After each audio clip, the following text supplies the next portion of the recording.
Assalamualaikum warahmatullahi wabarakatuh.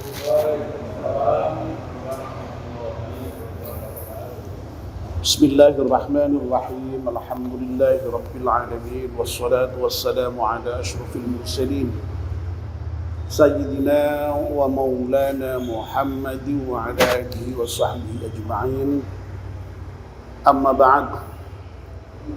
Ibu-ibu, bapak-bapak, dan saudara sekalian, mari kita mulai kajian subuh kita dengan berdoa bersama-sama. Bismillahirrahmanirrahim. Asyhadu an la ilaha illallah wa asyhadu anna Muhammadar Rasulullah. Raditu billahi rabban wa bil islami dinan wa bi Muhammadin nabiyyan wa rasulan. Rabbi zidni ilman nafi'a warzuqni fahman wa hukma wa alhiqni bis salihin. Amin. Alhamdulillah, pagi ini kita masih diberi kesempatan oleh Allah Subhanahu wa taala untuk hadir di masjid, salat subuh berjamaah, dan sekarang kita melanjutkan dengan melakukan kajian Islam. Semoga serangkaian ibadah kita di pagi hari ini diterima oleh Allah Subhanahu wa taala. Bapak dan ibu-ibu yang dimuliakan Allah Subhanahu wa taala, hari ini adalah tanggal 12 Rabiul Awal yang kita peringati sebagai hari Maulid Nabi Muhammad sallallahu alaihi wasallam. Dan hari Maulid ini oleh pemerintah kita ditetapkan sebagai hari libur nasional. Dan untuk libur kali ini istimewa karena di samping ada hari libur hari Kamis ini, sejak kemarin hari Rabu sudah ada hari cuti bersama. Nanti hari Jumatnya juga cuti bersama, sehingga total dari mulai Rabu sampai dengan Ahad itu ada 5 hari.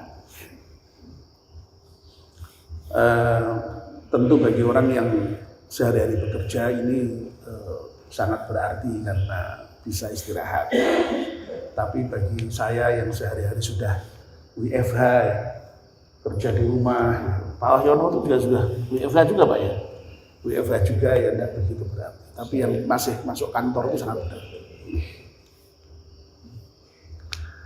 Baik Bapak dan Ibu-ibu, karena ini hari Maulid, izinkan saya untuk sedikit berbicara tentang Maulid Nabi kita Muhammad sallallahu alaihi wasallam. Bapak dan Ibu-ibu yang dimuliakan Allah Subhanahu wa taala, peringatan Maulid Nabi ini dilakukan tidak lain dalam rangka untuk mengenang seorang manusia yang di dalam seluruh kehidupannya itu total diperuntukkan untuk mengentaskan penderitaan manusia dan menyelamatkan manusia. Dari apa ya? Dari penderitaan dunia dan penderitaan di akhirat nanti.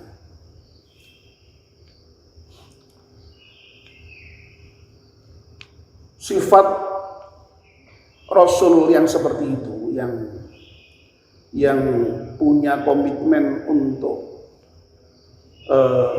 menghilangkan seluruh penderitaan umat manusia dan ingin agar manusia itu selamat semuanya di dunia dan di akhirat, itu tergambar di dalam salah satu ayat Al-Quran yang selalu dibaca oleh teman-teman kita yang membaca kitab Barzanji.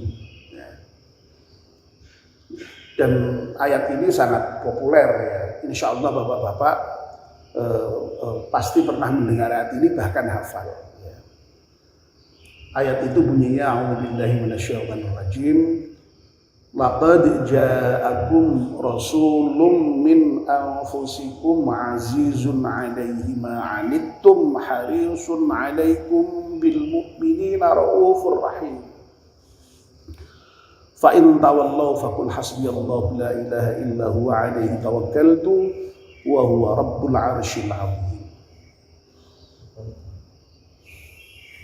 Mungkin yang bagian belakang tadi agak kurang populer, tapi yang sering dibaca memang hanya sampai dengan yang bagian pertama tadi saja. Tapi lengkapnya seperti itu.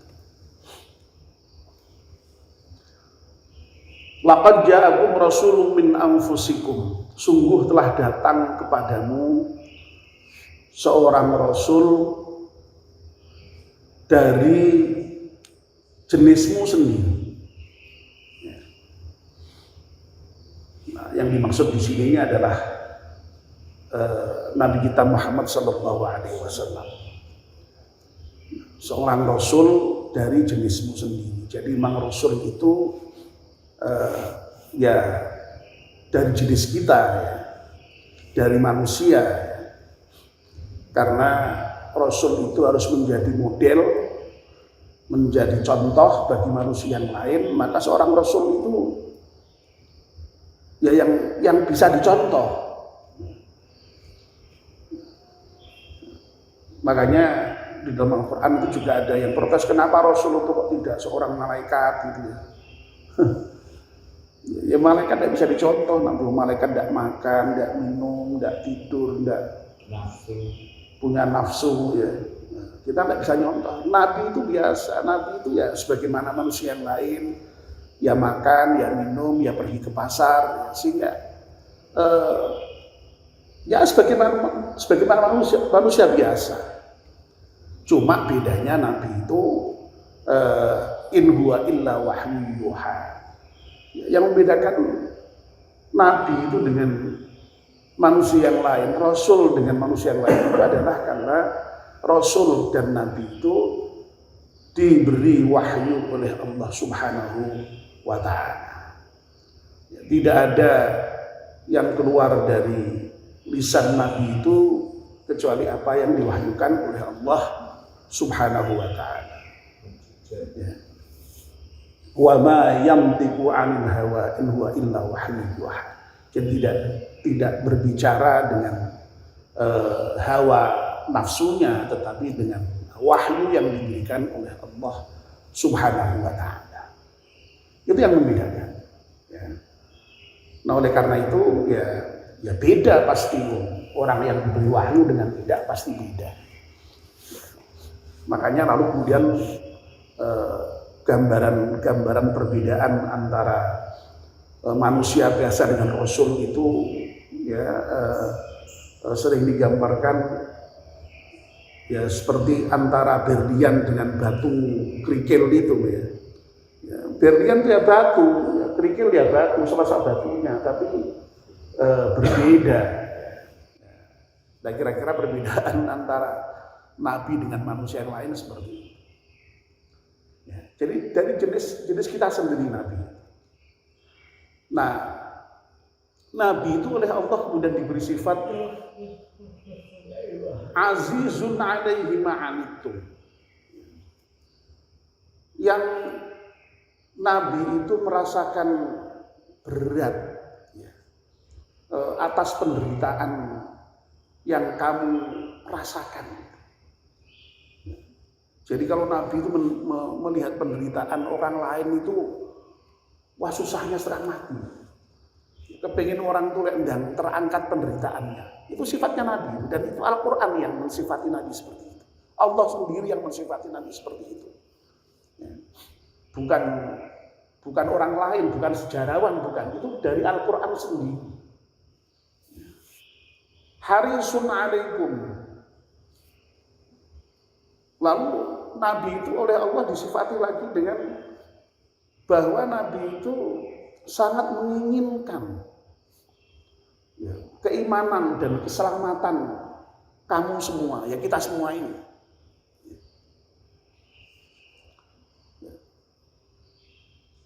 Jadi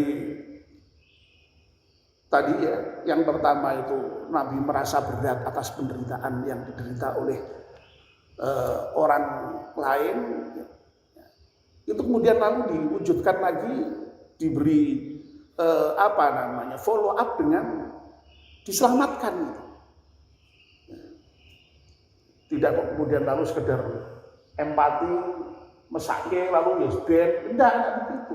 Jadi ada follow up dari rasa tidak tega dengan melihat penderitaan orang itu, lalu berupaya untuk menyelamatkan.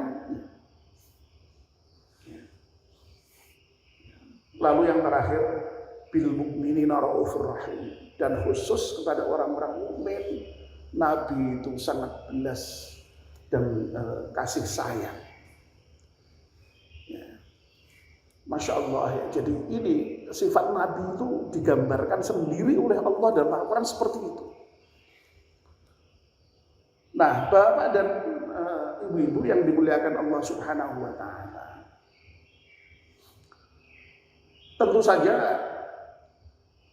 apa yang difirman Allah itu pasti benar, tidak mungkin salah. Shadaqallahul azim, maha benar Allah dengan segala firman-Nya. Ya. Dan kalau kemudian kita itu melihat sejarah, ya, itu tadi kan normatif, ya, itu kan firman Allah dalam Al-Quran. Tapi bukti sejarahnya bagaimana? Apakah Nabi memang menunjukkan seperti itu? Ya, Masya Allah ya, kalau kita lihat dalam keseluruhan sejarah Nabi itu luar biasa itu. Bagaimana Nabi itu tadi, ya, yang senantiasa merasa kasihan, merasa berat, merasa tidak tega dengan penderitaan umat manusia. Lalu bagaimana Nabi itu berdakwah, berjuang untuk mengentaskan manusia dari penderitaannya itu supaya selamat. Ya. Itu banyak sekali fragmen sejarah yang menunjukkan itu.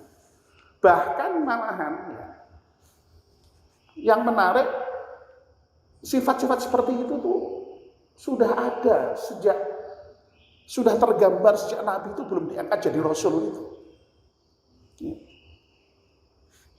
Coba misalnya fragmen sejarah yang menunjukkan bahwa Nabi itu sebelum diangkat menjadi Rasul itu kan sering bertahannuts di Gua Hira. Bertahannuts itu ya nyepi yang kemudian lalu ya menunjukkan keprihatinan atas suasana masyarakat jahiliyah saat itu yang memang Masya Allah ya, masyarakat jahiliyah itu digambarkan sedemikian rupa bobroknya ya dalam kehidupan sosial dan moral. Itu kita sudah tahu semua itu kan ya, kenapa kok sampai disebut dengan zaman jahiliyah itu. Ya. Meskipun sebenarnya kalau dari segi pendekatan kebahasaan ya, jahiliyah itu sebenarnya juga maknanya itu tidak hanya bodoh sebenarnya. Ya. Ada kajian yang menarik tentang makna jahiliyah itu. Kenapa kok zaman sebelum Nabi diutus itu disebut dengan zaman jahiliyah itu? Bukan karena bodoh, bukan. Ya. Jadi atau tidak semata-mata karena bodoh ya, itu yang lebih tepat ya. Karena kata jahil dalam bahasa Arab itu kalau dari sisi kajian kebahasaan itu malahan lebih merupakan lawan dari kata hilm ketimbang lawan dari kata ilm. Ilm itu pinter, lawannya bodoh memang. Tapi sebenarnya penggunaan kata jahiliyah itu di dalam zaman itu ya, kalau ditelusuri dari misalnya puisi-puisi yang digunakan oleh para ahli syair zaman jahiliyah itu, sekali lagi kata jahil itu lebih merupakan lawan dari kata hilm. Nah, hilm itu maknanya apa? Hilm itu maknanya sabar, ya, tidak cepat marah, tidak berangasan. Itu hilm. Jadi kalau Allah itu disebut sebagai Maha Halim, itu karena Allah itu tidak cepat menurunkan siksa, tidak cepat marah. Yo bayangkan Allah itu kalau misalnya kok seperti kita ya, misalnya sidik-sidik nesu, sidik-sidik marah gitu. Wah ya habis kita ini ya. Tidak seperti kita kan, kita ini kan begitu kan, anak kita nggak nurut sedikit, ya cubit ya, anak kita rewel sedikit, cetot ya, anak kita banggang dikit, jewer ya, orang cukup cetot, orang cukup jewer, orang cukup cubit ya, wampengi ya. Ya, tidak seperti itu ya, itu kita ya. Jadi, makanya kalau orang sabar itu disebut dengan punya rasa hilm ya. Lah Allah itu Maha Halim ya, yang tidak cepat menurunkan siksa. Nah, orang Arab itu kenapa disebut dengan jahiliyah itu karena sifatnya yang seperti itu. Sifatnya yang mudah marah, berangasan, ya, ono masalah sithik wae ora trimo. Itulah sebabnya maka di Arab itu dulu zaman jahiliyah sing jenenge perang antar suku, perang antar golongan itu saben hari terjadi. Nah, ini jadi jahiliyah itu sebenarnya di samping lawan dari ilm, lawan dari pinter, juga lawan dari kesabaran tadi. Makanya orang Arab jahiliyah itu orang yang berangasan tadi. Mudah marah, mudah tersinggung, ya, kira-kira seperti itu. Nah, Nabi itu diutus pada zaman yang seperti itu sehingga Nabi itu sedih, prihatin. Itulah saat-saat sebelum Nabi diutus itu, lalu kemudian Nabi itu sering bertahannuth di Gua Hira. Ya, yang akhirnya kemudian oleh Allah Subhanahu wa taala diturunkanlah wahyu kepada beliau di Gua Hira setelah beberapa kali bertahannuth, setelah beberapa kali bertapa. Ya. Gua Hira itu padahal jauh ya dari Mekah itu. Ya. Saya sendiri belum pernah naik ke sana, hanya pernah lewat, dan kalau lewat hanya ditunjukkan itu Gua Hira gitu ya. Itu Nabi dulu ke situ, ya, bertahannuth di situ, memikirkan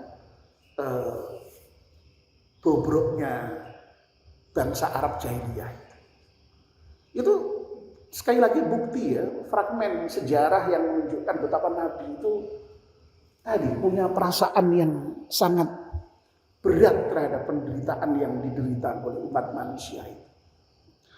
Lalu fragmen lain misalnya ya, Bapak-bapak pasti pernah sudah dengar ya, fragmen sejarah yang menyatakan bahwa ketika Nabi itu sudah mulai menunjukkan keberhasilannya di dalam berdakwah,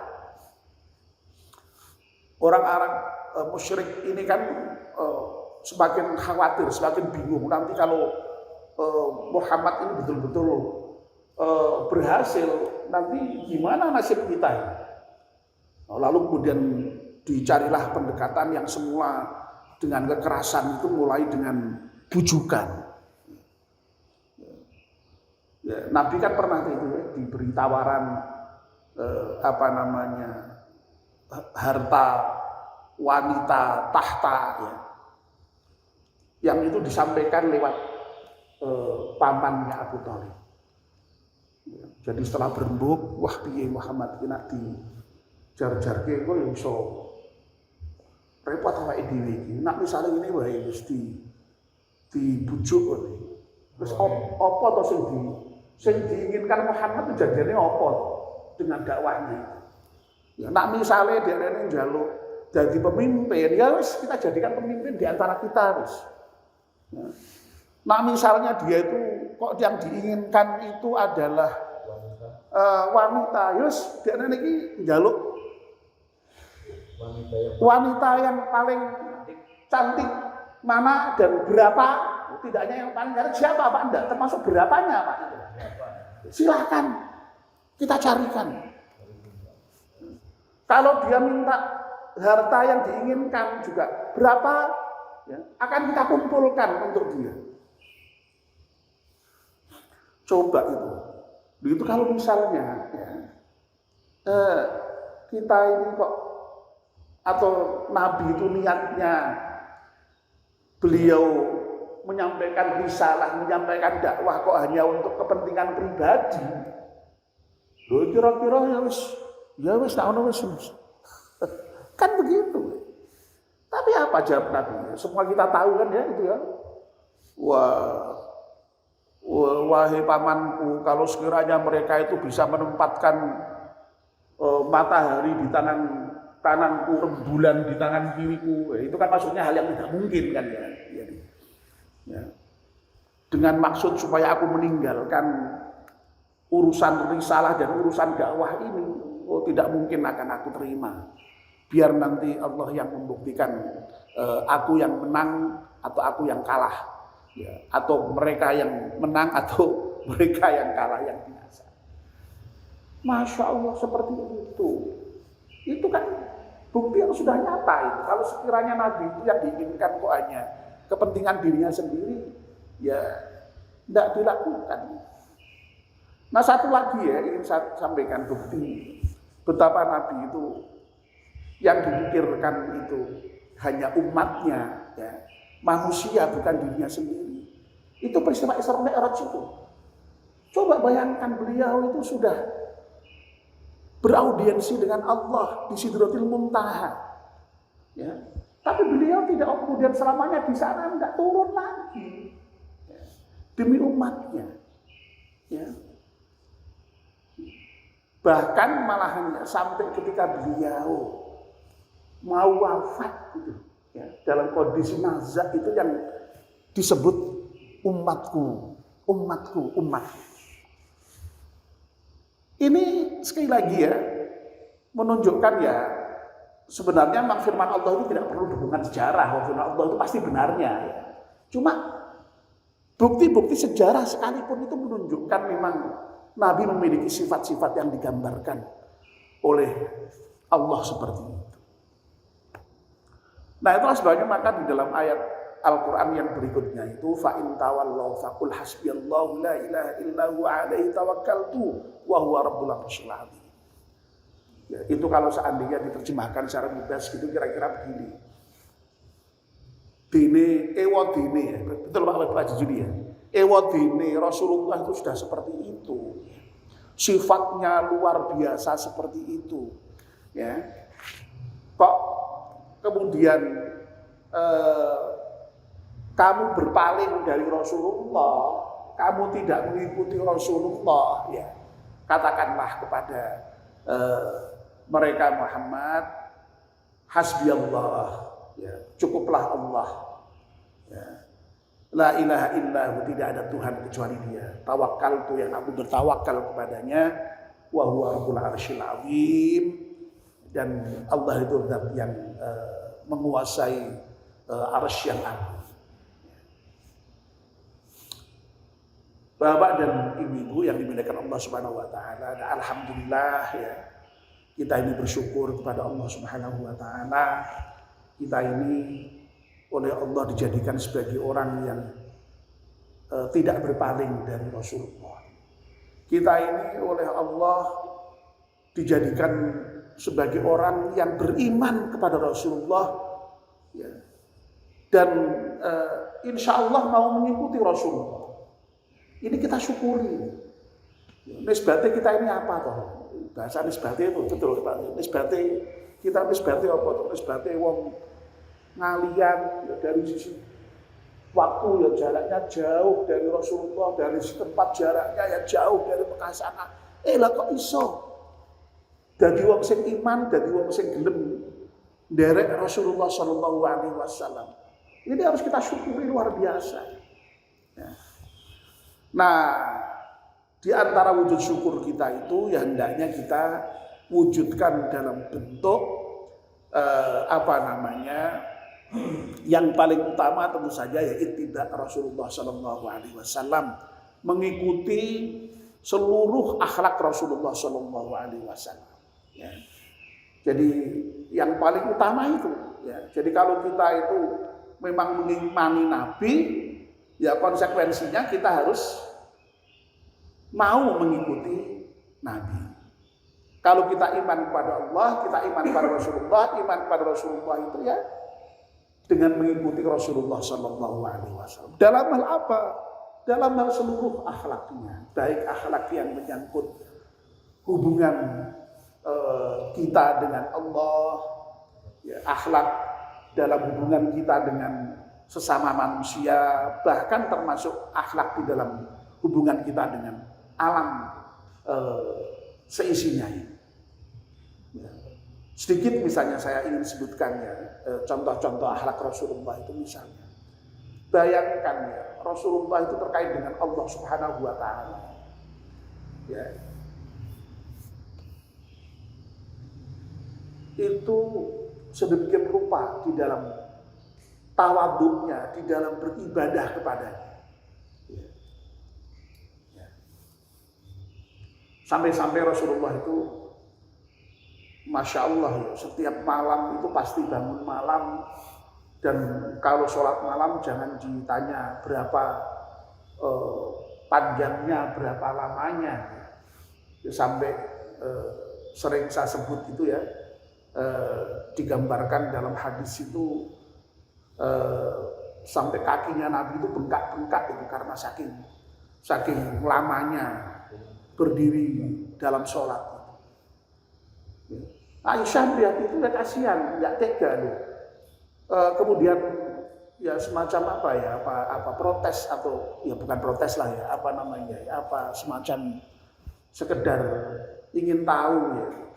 Lu Nabi jenengan itu kan Nabi yang maksum, nggak pernah berbuat dosa, sudah jelas dijamin masuk surga. Lu kok dadak sampai direwangi sholat malam seperti itu tuh ngapain?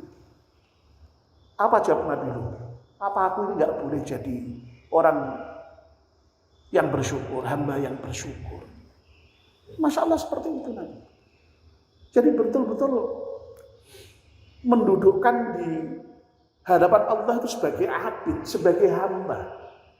Makanya kita itu kalau bersyahadat itu kadang-kadang kalau mau lengkap sering ditambahi dengan menunjukkan kehambaan Rasulullah itu. Wa asyhadu anna Muhammadan abduhu wa rasuluh. Nabi itu adalah hamba Allah dan juga Rasulnya.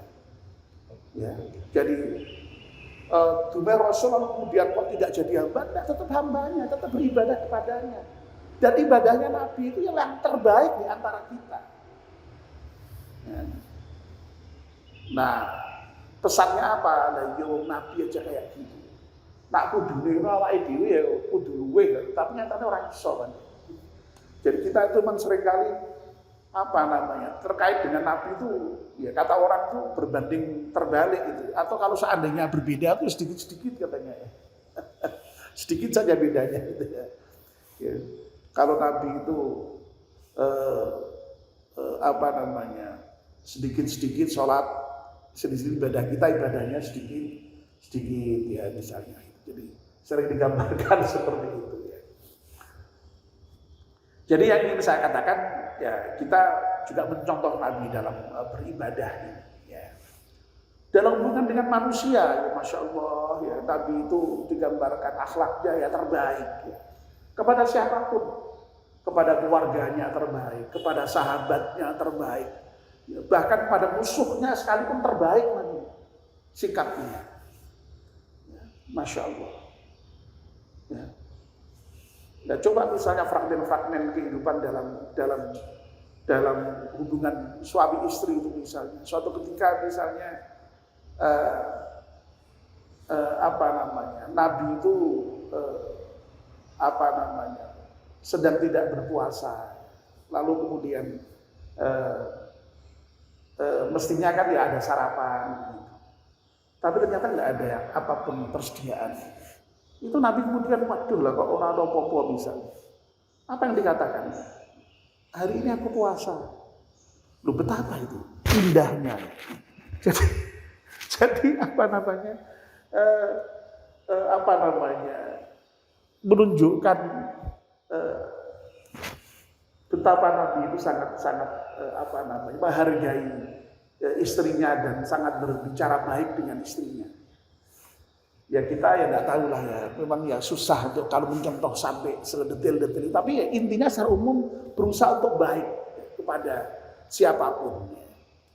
Ya kepada orang miskin, masya Allah Nabi itu ya disebutkan sangat mencintai. Ya. Kalau kita baca itu Barzanji itu diantaranya, ya itu yang tadi malam saya sampaikan itu ya, kita sayangnya tidak mengerti apa yang dibaca itu ya.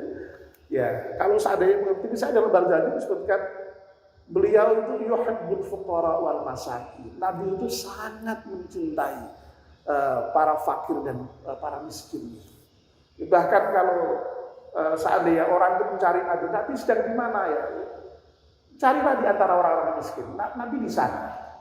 Coba seperti itu. Ya, ini beberapa fragmen yang ada di dalam sejarah. Ya. Jadi intinya kita mudah-mudahan ya dengan semangat Maulid Nabi itu kita bisa mencontoh apa yang disunnahkan oleh Nabi kita Muhammad Sallallahu Alaihi Wasallam. Nah, dan di antara bentuk dari kecintaan kita kepada Nabi ya tidak lain adalah dengan membaca sholawat itu. Sholawat yang banyak itu ya. Karena sholawat itu memang luar biasa. Sholawat itu merupakan sebuah amalan ya yang di dalam memerintahkannya itu Allah sendiri melakukan. Itu nggak ada yang lain itu. Ya. Allah memerintahkan kita sholat, Allah tidak sholat. Allah memerintahkan kita apa itu kita tidak melakukan. Tapi dalam hal sholawat itu Allah memerintahkan kita, tapi Allah sendiri juga melakukan. Innallaha wa malaikatahu yusholluna 'alan nabi. Sesungguhnya Allah dan para malaikat itu bersolawat atas Nabi. Ya ayyuhalladzina amanu shollu 'alaihi wa sallimu taslima. Ya. Hai orang-orang yang beriman, bersolawatlah kamu atas Nabi dengan solawat yang sungguh-sungguh dan taslim yang sungguh-sungguh. Jadi yang diperintahkan Al-Quran itu solawat dan salam. Ya, jadi kalau mau lengkap itu ya Allahumma sholli wa sallim. Ya, meskipun ya solawat tok juga ada masalah, tapi lengkapnya perintah Al-Quran itu shollu alaihi wa sallimu taslima. Jadi solawat dan salam. Ya. Ya monggo ini sholawat dan salam ini kita upayakan. Ya, kita baca sesempat kita dan sebanyak mungkin dalam segala kesempatan. Ya. Ya. Nah, kalau kita berjanji kayak seperti malam dan malam-malam sebelumnya sampai dengan malam pertama sampai dengan 12 itu kan intinya baca sholawat. Jadi sholawatan bersama-sama. Ya. Jadi sehingga Masya Allah ya mudah-mudahan dengan sholawat itu ya kita dicatat betul sebagai bukti bahwa kita ini mencintai Nabi kita Muhammad Sallallahu Alaihi Wasallam. Dan ya tadi malam itu saya pulang dari sini itu membuka grup WA grup WA masjid itu Pak Masrur itu mengirim video yang isinya fadilah-fadilah sholawat ya. Jadi Masya Allah kalau kita sedang susah bacalah sholawat, sedang sakit bacalah sholawat, ya, sedang apa saja bacalah sholawat. Dan kalau kita baca sholawat sekali aja Allah memberikan balasan 10 kali. Kalau kita baca sholawat 10 kali Allah akan membalas 100 kali. Kalau kita baca 100 kali Allah akan melipat gandakan 1000 kali. Masya Allah. Jadi tonton itu yang dikirim Pak Masrur tadi malam itu, videonya gila gitu. Tapi dalam bahasa Arab, tapi ada terjemahannya. Silakan dilihat. Ya. Oke, saya kira itu saja ya. Jadi yang bisa saya sampaikan pagi ini dan ini sudah cukup panjang ya. Jadi, tapi ini hari libur ya. Tadi saya mengagak sengaja sak cukupnya lah gitu ya. Mudah-mudahan apa yang saya sampaikan pagi ini ada manfaatnya bagi kita semuanya. Amin. Ya Rabbal Alamin. Mari kita akhiri dengan doa kafaratul majlis. Bismillahirrahmanirrahim. Wal 'asri innal insana lafi khusrin illa alladzina amanu wa 'amilus solihati wa tawassaw bil haqqi wa tawassaw bis sabr. Subhanaka Allahumma wa bihamdika asyhadu an la ilaha illa anta astaghfiruka wa atubu ilaik. Wassalamualaikum warahmatullahi wabarakatuh.